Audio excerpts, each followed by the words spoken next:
Hello guys, so welcome to a new video. Today I am going to discuss about the guardian of genome or p53. Okay, so we are going to discuss about the mechanism and how p53 regulates different functions of the cell. Okay, it is mainly responsible for three things, and that is cell cycle arrest, senescence, and lastly apoptosis. Okay, and remember that p53 is a protein. The gene from which p53 is made is tp53. Okay, so first let us understand what happens normally in the cell. Okay, there are two cases, normal cases I'm going to describe. The first one, here it goes. So p53 is a protein and tp53 is the gene from which it is made, and usually in cell this p53 is bound to another protein known as mdm2. Okay, so mdm2 binds to p53 and this marks them for the ubiquitination, and it is degraded in a structure called the proteasome. I've discussed this in the first part of this cell cycle control series. Okay, so p53 normally is not detectable in the cell, it is degraded in proteasome. Okay, so this is what happens normally. Now second, coming to another normal case. Okay, so in this part we have already learned about cyclin and CDK in the first part of this video. If you haven't seen it, please watch it. So cyclin and CDK, this complex actually what it does is regulate several activities of the cell. So one of those activities is phosphorylation of the retinoblastoma protein, right? So this is a gene, okay, and this E2F is a transcription factor, okay, and to this E2F is the retinoblastoma protein attached. So now there is no action or no transcription is going on right now, but what cyclin and CDK complex does is it phosphorylates the retinoblastoma protein, phosphorylation, and therefore now the transcription factor is free, right? This is a gene regulatory protein basically. So now it is active and therefore transcription will continue. Transcription will be able to happen and the cell will progress from G1 to S. Okay, so there are several other mechanisms which I will discuss in the next part of this video. So for now, understand that the cyclin CDK complex works in this way, that is phosphorylation of retinoblastoma protein frees it from the E2F, which is a gene regulatory protein, and therefore transcription can occur and the cell cycle progresses forward. So this is also another normal scenario. Okay, so now coming to the abnormal conditions, right? Abnormal condition. So this is the condition, or these are the conditions where the cell cycle will stop or will be arrested. Now two cases are there. The first one is DNA damage or hypoxia. Damage or hypoxia, and the second is oncogenic stress. So these are the two cases which are abnormal, and this is when the cell cycle may come to a halt. Okay, now I will discuss each of them separately.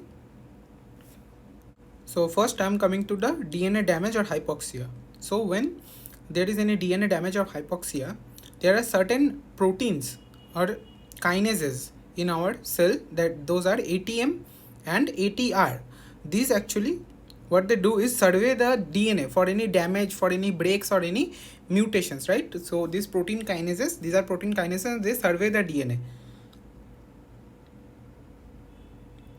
Okay, and if they find the damage, they cut the damaged part so that the repair enzyme, the polymerase, the ligases come and repair the DNA. Okay, but also when this ATM protein binds to the damaged part of the DNA, right? When it binds, it activates the kinase property, or kinase activity is stimulated of this ATM protein, and what it does is phosphorylates the following.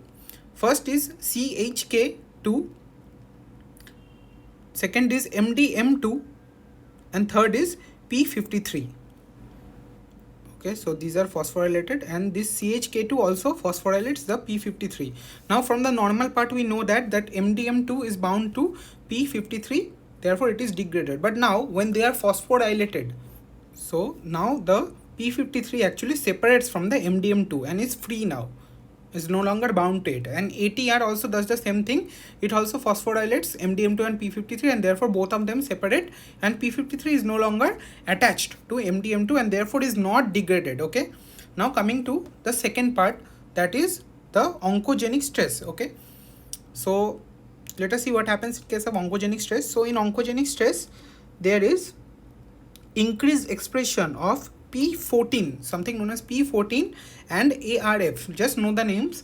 Okay, and these also do the same thing, that is they bind to MDM2, and due to their binding P53 separates, okay, and is released and separates and is free now. So this also happens in the case of phosphorylation by ATM. So here also P53 separates or is released. Now let us see what happens when p53 is free and unbound.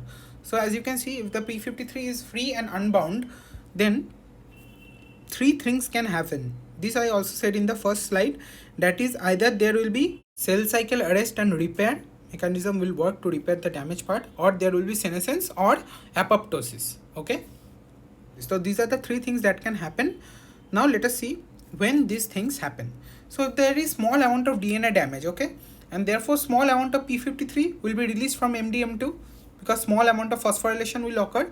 So in low concentration, the p53 attaches to high affinity regions of the DNA. Okay, so if concentration is low, obviously where affinity is high, it will go and bind to those regions. And due to this, there is transcription of p21. This is another protein, okay, p21. And what p21 does is it binds to cyclin and CDK. This is another normal case we saw, the second normal case, and therefore inhibits the activity of cyclin and CDK. Okay, so hope we are getting the point. And due to this, the retinoblastoma, the protein that was attached to E2F, will no longer be phosphorylated, separated, and therefore remains active, and the cell cycle stops. Okay, also in low concentration there is increased expression of something called GADD45. This is also a protein and it helps in DNA repair.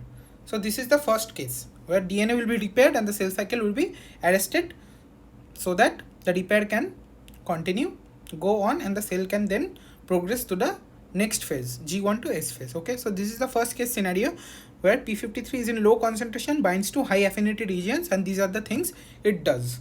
Okay, now if p53 is in medium concentrations, right, in medium concentration what will happen is it will send the cell into senescence, permanent stoppage of the cell cycle.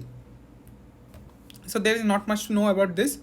Now coming to the third part, when there is lots of DNA damage, lots of ATM will bind to the damaged part, it will phosphorylate more and more amount of p53 MDM2, and therefore the concentration of p53 will be very high within the cell. So it binds to the low affinity regions because concentration is very high, and increases the expression of BAX and PUMA. So both of these are pro-apoptotic factors. So what they do and how they function I will discuss in a video on apoptosis. Just for this video, know that these are pro-apoptotic factors and will cause apoptosis or cell death. So this is the third mechanism. So we are totally finished with the p53 functions, and I hope I was able to make you understand how it works. More details will be present in the next video of this series, and do subscribe to my channel and like this video if you found it useful. And as always, thank you for watching.